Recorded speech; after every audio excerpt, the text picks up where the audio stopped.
শোন ছোট, এখন থেকে সব হিসাব আমি দেখব। তুই তো এসব বুঝিস না। হ্যাঁ ভাইয়া, তুমি বড়, তুমি যা ভালো বোঝো তাই করো।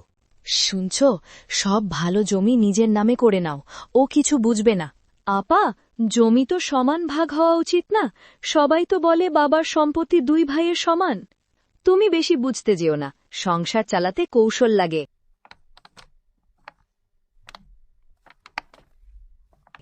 বড় ভাই চুপি চুপি গ্রামের এক লেখককে দিয়ে কাগজ তৈরি করল, উর্বর জমি নিজের নামে লিখিয়ে নিল। ছোট ভাই পেল শুকনো পাথুরে জমি। এই জমিতে তো ঘাসও জন্মায় না, এখন কি করব? আমরা চেষ্টা করব, পরিশ্রম করলে জমিও কথা বলে। দেখেছ বড় ভাই কত বুদ্ধিমান, সব ভালো জমি নিয়েছে, কিন্তু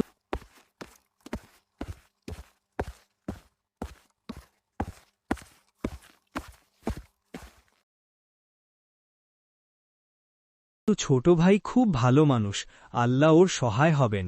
ছোট ভাই ভোর থেকে রাত পর্যন্ত মাঠে কাজ করত, কুয়ো থেকে পানি তুলে সেচ দিত, কাঁকড় পরিষ্কার করত। তুমি একটু বিশ্রাম নাও, সারাদিন খেটে শরীর ভেঙে যাচ্ছে। না, আর একটু কাজ করি, হয়তো ফসল ভালো হবে। কয়েক মাস পরে অবিশ্বাস্য ঘটনা ঘটল, শুকনো জমিতে সবুজ ধান দুলছে। আরে, ছোট ভাইয়ের জমি তো সোনার মতো হয়েছে। এটা পরিশ্রমের ফল। এটা কিভাবে সম্ভব? নিশ্চয়ই কোনো চালাকি আছে, ও এত বোকা, এ কাজ করতে পারে না। চল, গ্রামবাসীদের বলি ও জাদু করেছে। কেন ডেকেছ সবাইকে? ছোট ভাই জাদু করে জমি উর্বর করেছে।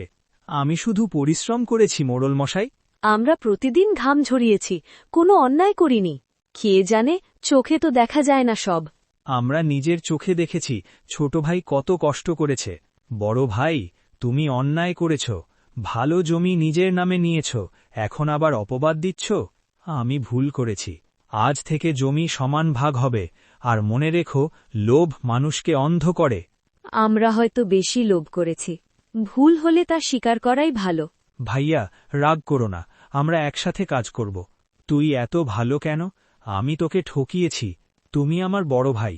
দুই ভাই এবার একসাথে মাঠে কাজ শুরু করল। বড় ভাই বুঝল সত্যিকারের বুদ্ধি হল সততা।